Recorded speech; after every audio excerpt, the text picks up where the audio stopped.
I'd like to tell just a little bit about the planning process that's gone into this Sunday, January 14th, 2007, to drop the existing press box at Deacon Tower or Grove Stadium.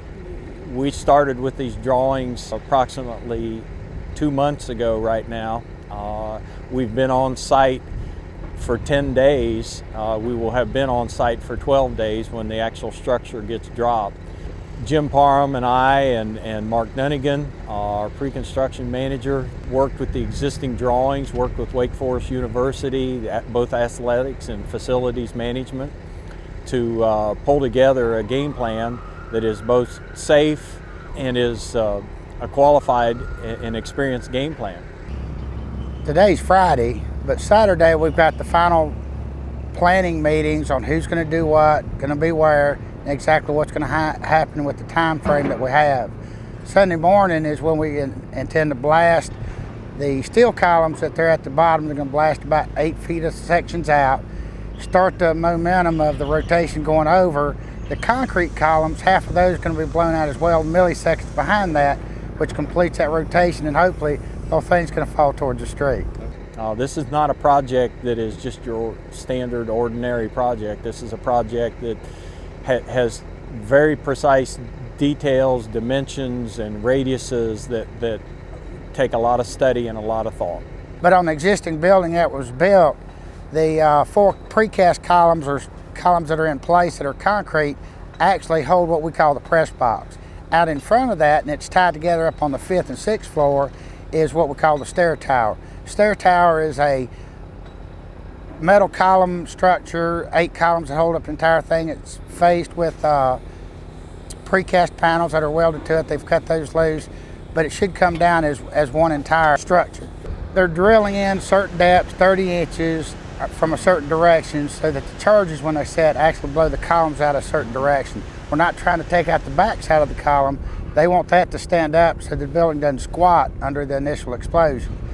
That lets it start that rotation.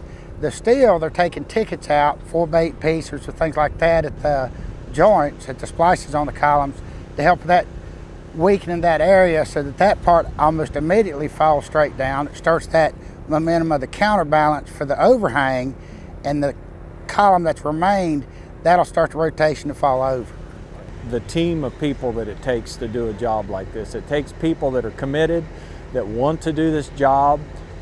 We've told them any number of times in our pre-planning, our pre-construction meetings, our pre-bid meetings, that you got to be committed to the job, you got to be committed to meet these dates, you got to be committed to the team, you got to want to do a job like this. And we've been working hard to get the people together that want to do that. The first thing that concerns me is the safety thing. DemTech's been very good to explain about the 1,000 feet radius, their precautions, wrapping the columns with geotech, chain link fence, boxes to help contain the blast. We're putting some rubble down at the landing part of it to help disperse some of that energy when it hits the ground. But the safety, I guess, has got to be my biggest concern. We do a sweep of the building early Sunday morning, sweep of every area that somebody could be hiding or misplaced or something like that. There's some staging places. The dynamite and the blaster folks are going to be in one place. We've got a viewing area set up outside the 1,000-foot radius. We've got to sweep to make sure nobody is here. So it's a very well-organized process. Our efforts that have brought the people together. While they may have the expertise, it's been our efforts to bring the people together to identify the issues, and us pushing through the project to help them bring the plan together. So again, it's a safe plan, and that's a mark of Frank L. Blum job.